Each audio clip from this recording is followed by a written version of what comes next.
Picture it. You are a sailor on the open Atlantic, 400 miles from the nearest land. Gray water in every direction. And then on the horizon you see another ship. She is under sail. She is moving. But something about her is wrong.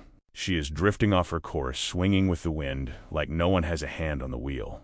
You draw closer, and you call out across the water. No one answers. You board her. The decks are wet but sound. The sails are set. The cargo is packed tight below. There is food, there is fresh water. There are toys and clothes and a child's things. There is everything a crew of 10 would need to live. Everything except the crew. 10 people boarded this ship. Not one of them was ever seen again. And nobody, in over 150 years, has been able to say why.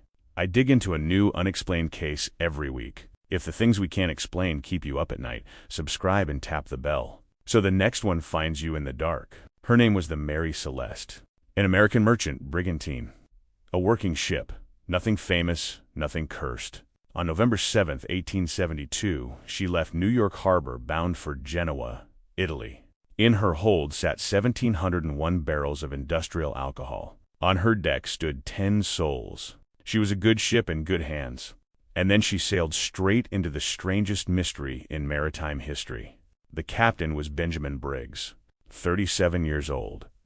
Experienced, careful, deeply religious.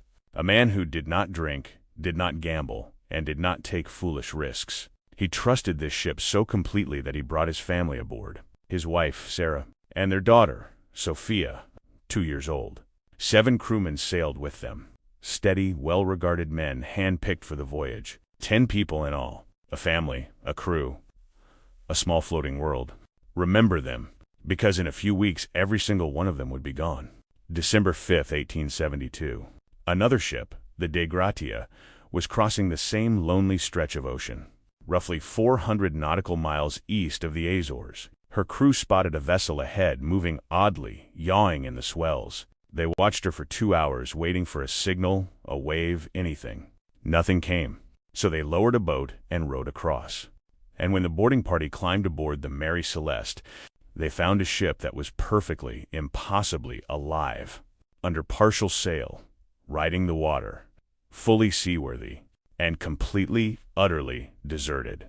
This is where it stops being a shipwreck and starts being something else. Because the Mary Celeste had not been wrecked.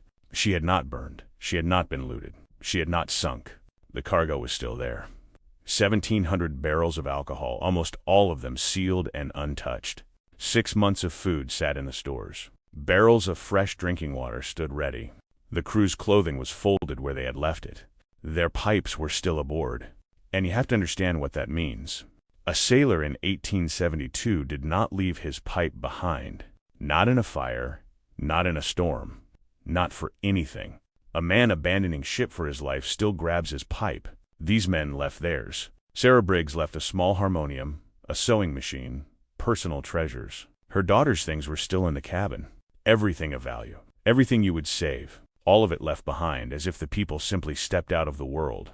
And then there are the details that no one has ever explained. The ship's single lifeboat, a small yawl, was gone. Not smashed, not torn away. Gone. It appeared to have been launched on purpose, calmly, deliberately. A frayed rope trailed off the back of the ship into the sea. A rope, some believe, that once held that lifeboat tied behind her. Below deck, one of the 2 pumps had been taken apart.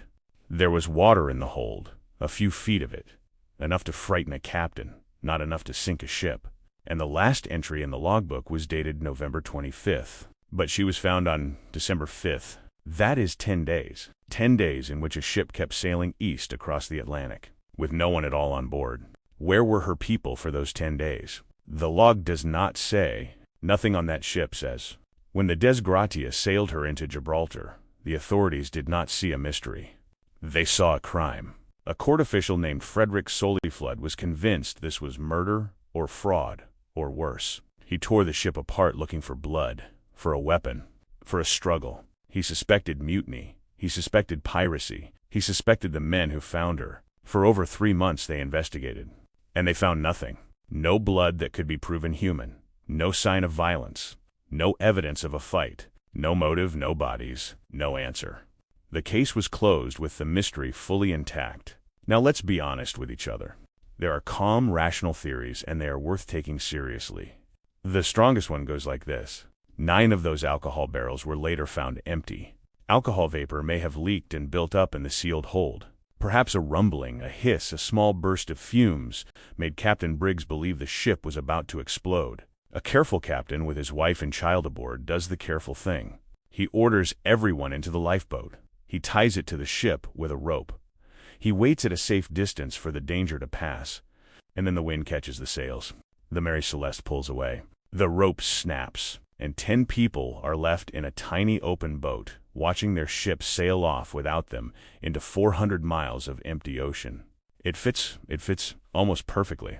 Others point to a waterspout, a faulty pump, a broken chronometer that made them think they were lost and sinking. Any of these could explain a panicked, fatal decision. Most of it, maybe, has an ending, even if we never found it. But most is not all, because every rational theory leaves a splinter behind. If they fled an explosion, why did the explosion never come? The ship was intact. The cargo was fine.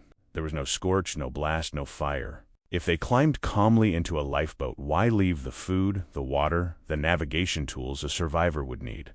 Why leave in such order and vanish in such chaos? 10 people got into a boat and rowed away from a ship that was in better shape than they were, and the sea took every one of them and gave nothing back.